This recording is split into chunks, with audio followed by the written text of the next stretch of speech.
अस्सलाम वालेकुम व रहमतुल्लाहि व बरकातहू।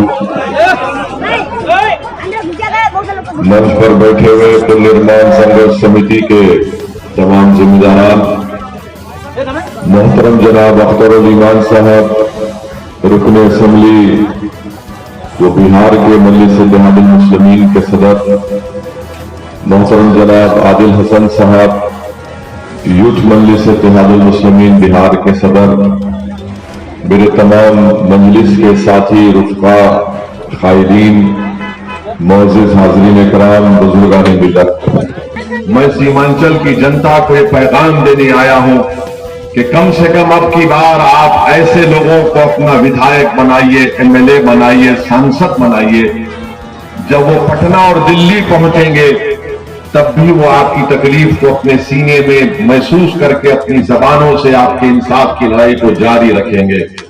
ये आपकी जिम्मेदारी है। और याद रखिए कि सिर्फ पुल निर्माण संघर्ष समिति के लोग अगर आकर हमको बता देंगे हम उनके साथ आज घुटने बराबर पानी में चल कर आए, इससे मसला हल नहीं होगा। मसला उस वक्त होगा जब सीमांचल की जनता मुत्तहदा तौर पर अपने हर सियासी राजनेता से कहेगी कि वोट उसको मिलेगा जो सीमांचल से इंसाफ करेगा, तभी आपसे इंसाफ होगा। वरना याद रखिए, आप सिर्फ थाली मारते रहेंगे, वोट डालते रहेंगे, एक नस्ल, दो नस्ल, तीन नस्ल, बरसों गुजर चुके हैं, मगर सीमांचल से इंसाफ नहीं होगा।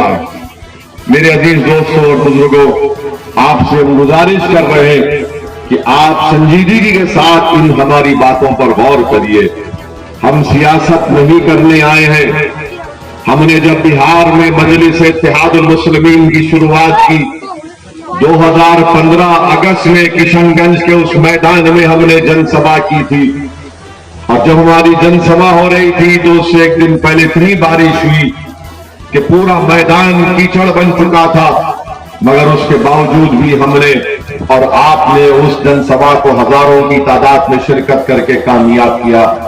मैंने उस वक्त भी कहा था और आज भी दोहरा रहा हूं कि हम सीमांचल की लड़ाई इसलिए लड़ रहे हैं कि सिर्फ वोट लेकर जाकर आराम से विधानसभा या संसद में ना बैठ जाएं।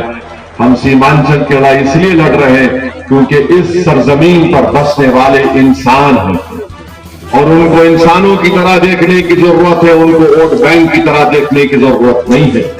चाहे वो किसी समुदाय से उनका ताल्लुक हो, किसी मजहब से उनका ताल्लुक हो। ये बिहार प्रदेश का नहीं बल्कि भारत का सबसे पसमानदा और पिछड़ा इलाका है, जिसको तमाम राजनेताओं ने सियासी पार्टियों नजरअंदाज करके रख दिया। तो मजलिस सीमांचल की लड़ाई हमारे लिए एक इंसाफ की लड़ाई है, एक हक की लड़ाई है। और इसमें आपसे हम फिर से अपील कर रहे हैं कि आप तमाम लोग पहले भी हमारा साथ दिए, अब भी हमारा साथ दीजिए। हम खामोश नहीं बैठेंगे उस वक्त तक जब तक सीमांचल से इंसाफ नहीं होगा। आप बताइए कि पूर्णिया एयरपोर्ट है, भारत के होम मिनिस्टर सीमांचल को आकर झूठ बोलकर चले जाते हैं। वो एयरपोर्ट आज तक भी नहीं खुला। अमित शाह ने बोल दिया कि एयरपोर्ट खुल गया, कहां खुला एयरपोर्ट?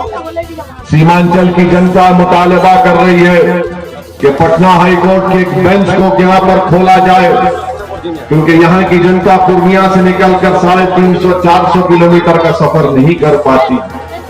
जलालगढ़ से किशनगंज तक नई रेल की लाइन डालनी चाहिए। कोचाधामन में एक रेलवे स्टेशन खोलना चाहिए।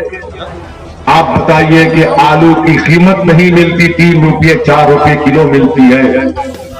मकाई की अभी भी उसका एमएसपी का ऐलान नहीं किया गया है, मगर चाहे बीजेपी हो या गठबंधन हो, जब अमित शाह आए तो कहा कि बीजेपी के नेता कहना शुरू कर दे कि सीमांचल में घुसपैठी घुस रहे हैं। कहां घुसपैठी है? ये सरजमीन तो हमेशा उन गयूर भारत के शहरियों की रही है जिन्हें फख्र है कि वो भारत के शहरी हैं।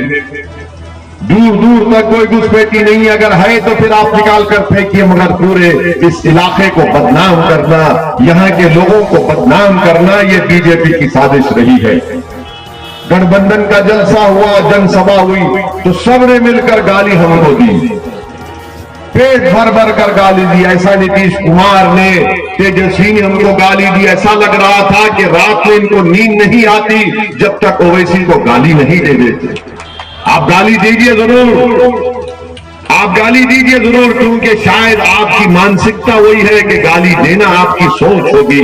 मगर याद रखिए, तुम्हारे गाली देने से सीमांचल की लड़ाई से हम पीछे हटने वाले नहीं हैं।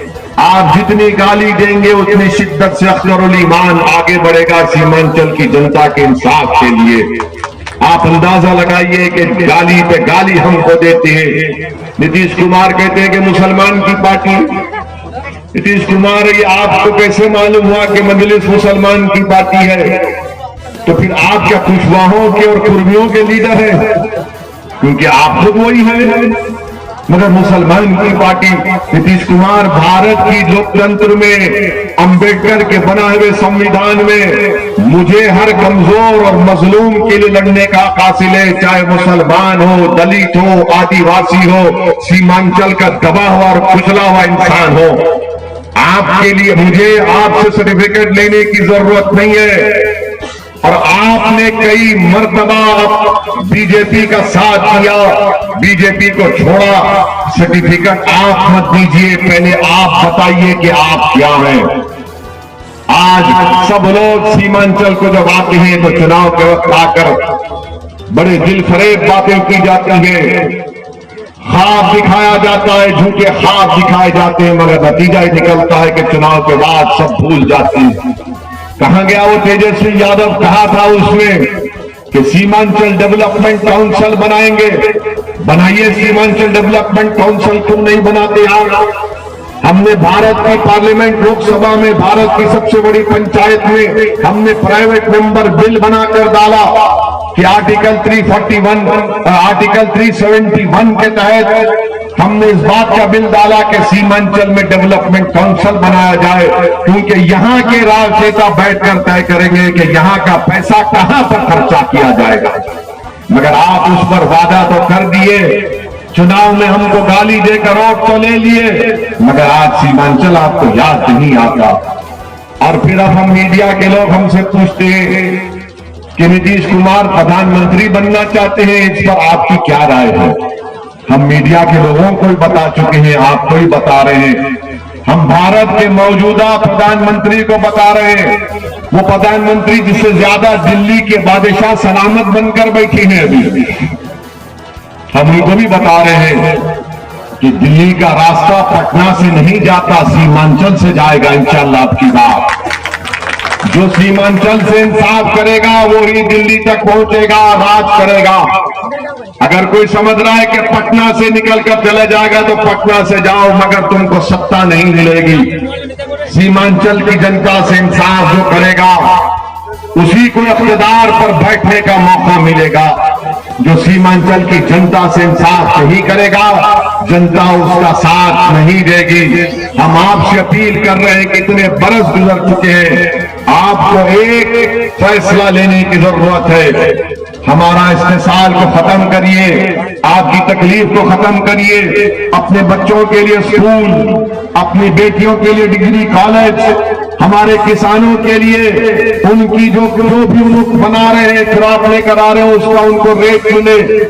करप्शन इतना बढ़ चुका है सीमांचल में कि आवास योजना के लिए रेट रख दिया गया, 7,000 रुपये से 12,000 रुपये दो तो आवास योजना में घर मिलेगा। रजिस्ट्री कराओ, बर्थ सर्टिफिकेट, डेथ सर्टिफिकेट के लिए 2,000 रुपये, 3,000 रुपये। ये कब तक करप्शन और भ्रष्टाचार चलेगा? इसीलिए हम आपसे अपील कर रहे हैं कि आपको फैसला लेना है, कि अच्छा फैसला लीजिए। मजलिस आपके दरमियान में थी और रहेगी इंशाअल्लाह ताला। ये जो आपकी लड़ाई है, हम आपके साथ हैं। अभी हमारे भाई ने कहा कि बैंक नहीं है, एटीएम नहीं है। कैसे आएगा बैंक? ये बैंक एटीएम उस वक्त आएगा जब आप किसी के वोट बैंक नहीं बनेंगे। आपको आकर बोला जाएगा ओवैसी है, काटने को आया है, मोदी जी आकर बोलेंगे घुसपैठी घुस रहे हैं, और आप लोग उसकी बातों में आ जाते हैं। जब तक आप खुद फैसला नहीं ले लेंगे उस वक्त तक आपके पास ना पुल बनेगा, ना यहाँ पर जमीन जो कट जाती है हजारों एकड़, हर बारिश सैलाब आता है। बताइए भारत में कौन सी ऐसी जगह होगी जहां पर लोग 3-3 महीने साल में रोड पर जिंदगी गुजारते हैं। ये इंसान है भाई, कोई जानवर नहीं है। मगर किसी को फिक्र नहीं है, सब समझते हैं कि हाँ 3 महीने रहेंगे उसके बाद चले जाएंगे। मेरे अजीज दोस्तों और बुजुर्गों, इन्हीं बातों का जिक्र करने के लिए अख्तरुल ईमान और बिहार प्रदेश ने सीमांचल के इंसाफ के लिए इस यात्रा का आगाज किया और इंशाअल्लाह ताला हमारी जद्दोजहद जारी रहेगी। आप तमाम का बेहद शुक्रिया कि आप आए, बहुत बहुत शुक्रिया। वाखिर दावाना अल्हम्दुलिल्लाहि रब्बिल आलमीन।